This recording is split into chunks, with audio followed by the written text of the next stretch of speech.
Alright, what is up guys, ENA4 here and welcome back to the Versus series, and today we've got two heavy hitters, two very big contenders, The Last of Us going up against the Uncharted series, and we're going to be ranking them in different categories to determine which one is the best PlayStation property. Going into round number one, which one has better gameplay? Honestly, with this category, the gameplay section of this video, it does really just come down to personal preference. Which one do you kind of prefer playing better? It really just depends on who you are because everyone's different. So if you disagree, I'm not mad at it. It's just my personal opinion for which one I think I prefer to play. But with the Uncharted side of things, it definitely has something going for it because when you're playing it, it definitely feels like it's this big action-adventure summer blockbuster.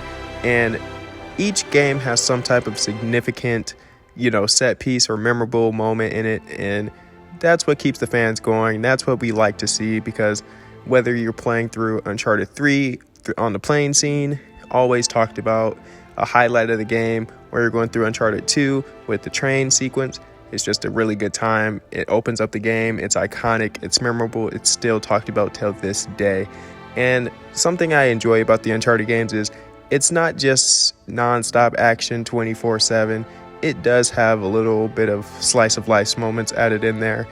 And it also has some well thought out puzzles in it, so if you ever need to take a break from the action, you want to tone it down a little bit, the puzzles are always a welcomed addition into the Uncharted series. And another thing that the Uncharted games have going for it is that you can also be very stealthy. You can play very strategic if, the opportunity presents itself. It has lots of given opportunities for stealth kills. And also Uncharted Online is so fun. You can play it in just lots of different ways. It's so much fun. And you can play as other characters other than just Nathan Drake, so you got a bit of variety in that department. And they all do play pretty much the exact same, and that's not a bad thing. The gameplay is so fun that it doesn't really bother you that much. Whereas on the Last of Us side of things, it's very fun, okay? Depending on which difficulty you're playing on, this game could be top tier.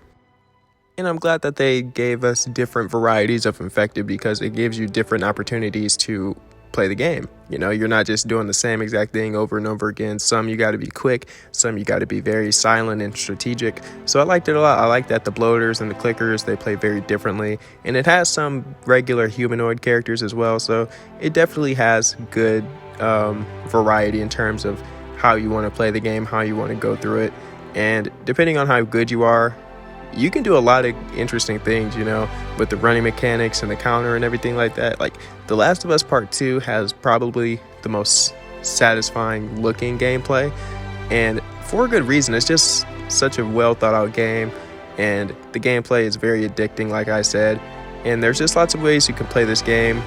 And I'm glad that Ellie feels a lot faster than Joel. Joel feels like his attacks do a lot more damage, same with Abby, and it just depends on who you are personally. So for me, I got to go with Uncharted, a lot faster and things like that. So 1-0 for Uncharted. Now going into round two, we got movies and TV. And for me personally, this one isn't that close. If I was counting the Uncharted fan film that came out, maybe it'd be a bit closer. But with the live action theatrical released movie that we got, I kind of knew what it would be when the trailer first dropped out. I knew it would just be kind of like this generic, mediocre action movie. It's not bad. I probably like it more than most people do, but it's not that great. Compared to the games and everything, it's just a bit of a step back. A lot of these action scenes, they're fine, they're serviceable, but compare this to movies like 007 and Mission Impossible.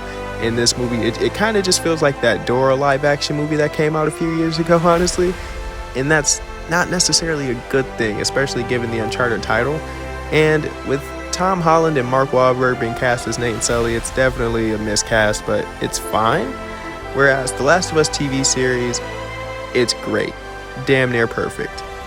And the actors that they got for this, they play their roles really well. This show looks exactly how the game looks, and I like that so much. And I don't think it's perfect. There's a few little minor nitpicks, but nothing too significant. I like it for what it is. I'm glad that it has the episodes so it can take its time to, fully flesh out things, get things going. Because with the Uncharted movie, it was just trying to mix and mash a bunch of stuff from different games into smaller like runtime, and it was a little messy. Okay, it was definitely messy, but like I said, it's fine. But with the Last of Us TV series, it was praised for its cinematography, acting, everything, and I'm so glad that they made this the way it is, because it was made by people who respect the source material, and it shows that they made this show with a lot of passion and thought. So for me, I gotta give it to The Last of Us with this one, and it's not that close, honestly. So that's gonna tie it up 1-1 for The Last of Us. And going into round number 3, which one has the better story? Now, something special I enjoy about the Uncharted story is, I like if you turn on an Uncharted game, you know which one is on, because each one has a significant feel to it. You know which one it is, and all the stories are really, really good and fleshed out.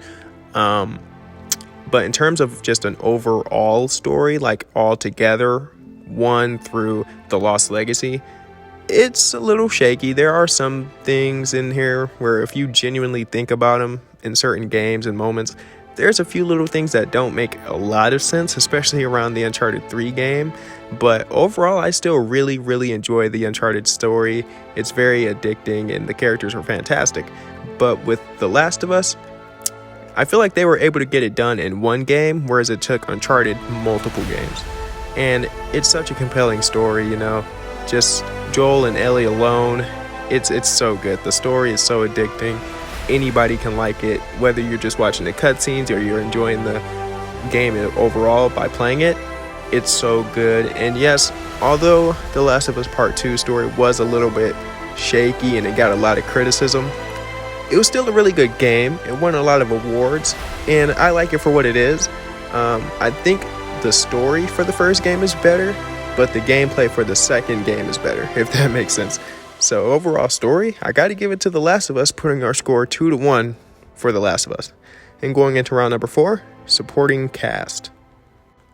Now, honestly, something Naughty Dog does really, really well is they're really good at having significant supporting cast characters.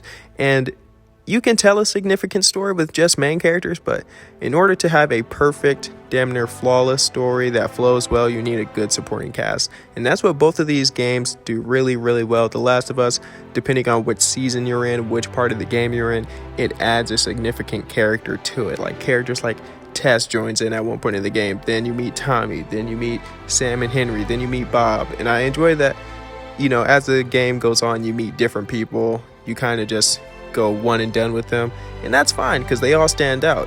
Whereas with the Uncharted games, each character definitely feels very unique to Nathan.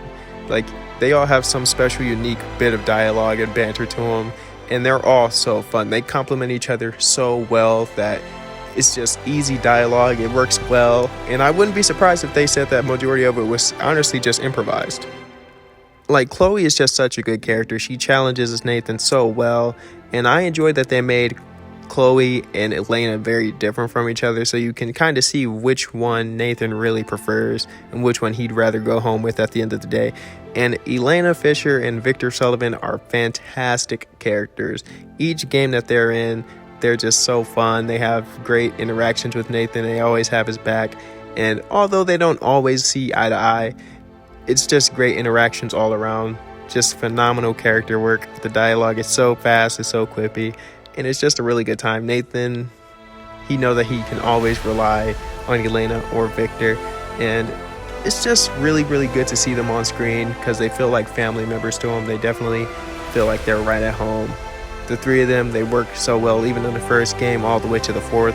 So yeah, I got to give it to Uncharted, tying our score up to 2-2. And going into round number 5, we got the main character. Honestly, I think Joel is a very compelling character because I think he's a bad guy at times, but he's also a really, really well-written character. And if you ask me, I'd say he's really just a victim of circumstance, okay? Like, it's not his fault that he's grouchy and grumpy most of the time. He's tired, and he's dealt with a lot. If you were in an outbreak and you lost your daughter and you had to fight to survive every single day, you would be that way too. And like I said, he's just a victim of circumstance. He can't control the things that happen, and it can take a toll on a man, So I like Joel. He's a really good character. Sometimes you got to cross people. You got to do things to survive, to get ahead, Whereas with Nathan Drake, a lot of people kind of overlook him and assume that he's just a jokester all the time, but he's not.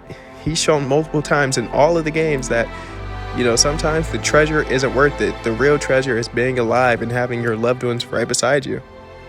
And a lot of people kind of get the misconception that he's just this jokester character. And yeah, at times, but he also takes things very seriously when the time is needed. And I like that a lot. And it shows a lot how much he's grown in Uncharted 4, really. He just has multiple times in all the games where he's like, you know what? This is getting too crazy. Let's just cut our losses and go home. The treasure isn't worth it. I'd rather have my life. And I love that idea, And I think Elena and Sully has just really matured Nathan a lot. And like I said, he shows it multiple times in the games. I don't get why people just assume he's just this jokester. I guess when they compare him to like Indiana Jones and Lara Croft maybe. But he's actually a really smart guy, really responsible guy. And he's a human at the end of the day. And I love this scene in Uncharted 4 where he's explaining to Elena the history of what went down. And you can see it in her face that she finally realizes that Nathan, he's a man. He's not in this for the money or the fame or the treasure. He just really enjoys the history behind this stuff. So for me personally, I got to give it to Nathan Drake, putting our score 3-2. And our winner for today is Uncharted.